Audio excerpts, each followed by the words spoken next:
painted and drew when I was a kid, drew everything.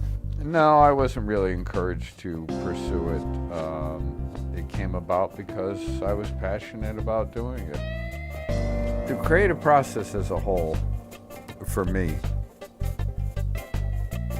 is based on whatever emotions are brought about by daily life. Early on, I considered a lot of my earlier work more or less to be time capsules of things that were transpiring in politics or global or the environment or fashion or music or whatever tripped my trigger at the time. I don't plan a painting, the painting just happens. So there's nothing planned out in them.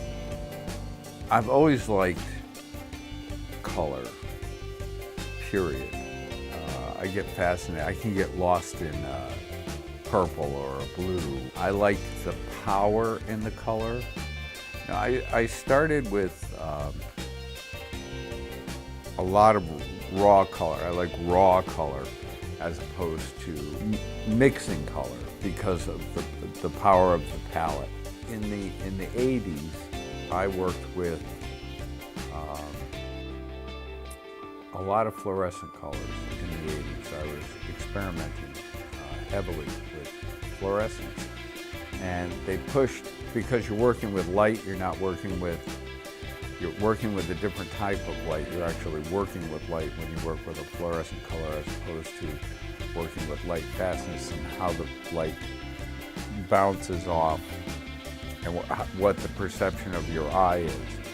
And for me, the fascination of the color and how can I say what I want to say and get my point across with color, because when you put one of my pieces in a room, the environment changes, and they change during the course of the day based on the light. Symbolism can range anything from, it's funny, there's a lot of juxtapositions in my work and a lot of contradictions in my work. Some of it's conscious and some of it's unconscious. It's just what happens to be about me, around me. I tend to pick up things here and there as far as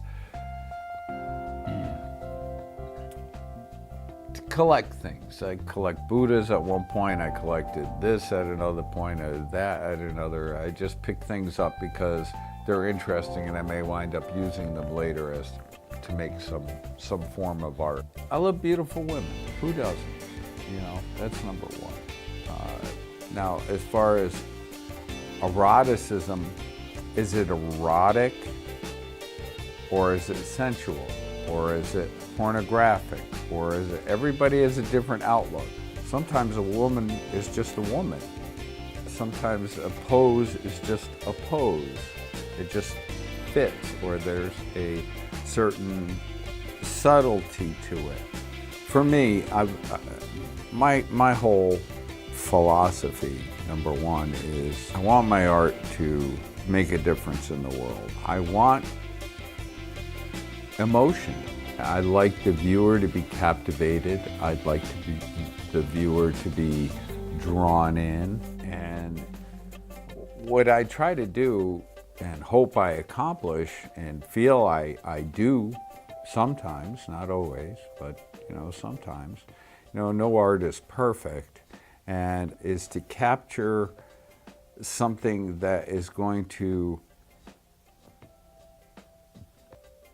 give back to the viewer a perception or their perception of an inner